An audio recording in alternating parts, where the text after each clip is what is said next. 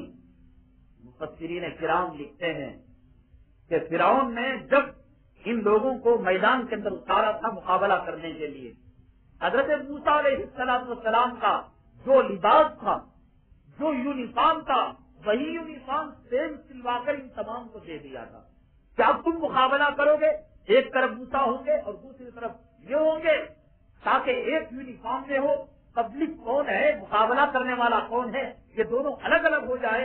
اس لیے فرعون نے ان ساحروں کو، جادوگروں کو حضرت موسیٰ علیہ السلام کا لباس سلوا کر میدان میں اتارا تھا۔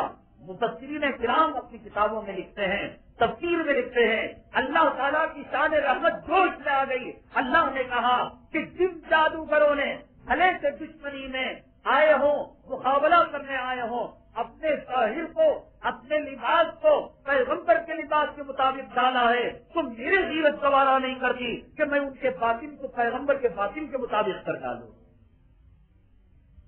صرف لباس کی بنیاد پر اللہ نے فیصلہ کر دیا، اے جادو کرو، ہم تمہیں ایمان و ہدایت کی دولت سے مالا مال کریں۔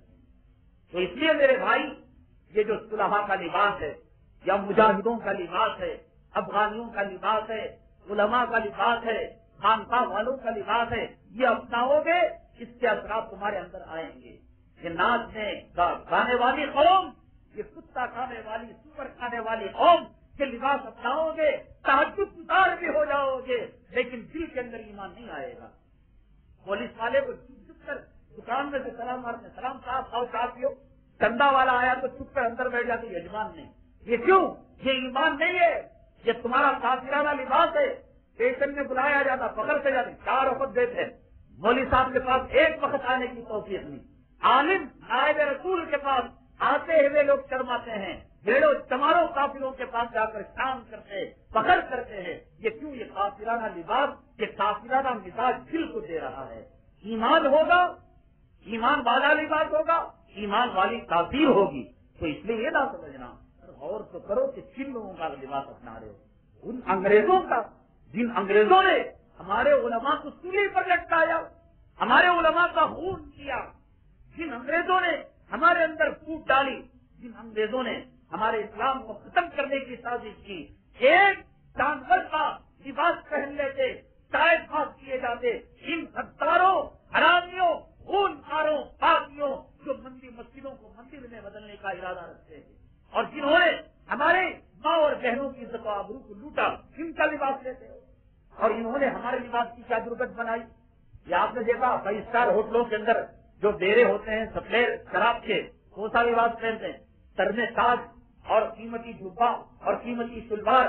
انگریز نے کہا، مسلمانوں تمہارے عالمگیر کا جو لباس ہے، اور تمہارے اورنگزیب کا جو لباس ہے، اور تمہارے بابر کا جو لباس ہے، تمہارے بڑے بڑے بادشاہوں کا جو لباس ہے، ہم شراب کے سپلیل کو وہ لباس دیتے ہیں۔ یعنی انہوں نے، جس انگریز نے ہمارے اکابرین اور بزرگان دین کے جوتے کو اور ٹوپی کو شراب کے سپلیل کرنے والے ڈیرے کو وہ لباس دیا، آج اس انگریز کتا کھانے والے، شراب پینے والے، اس کے لباس کو اپنا کر تم سمجھتے ہو کہ آپ اپ ٹو ڈیٹ ہو رہے ہو اور فیشن پرست ہو رہے ہو۔ اللہ کی قسم فیشن پرست نہیں ہو سکتے جب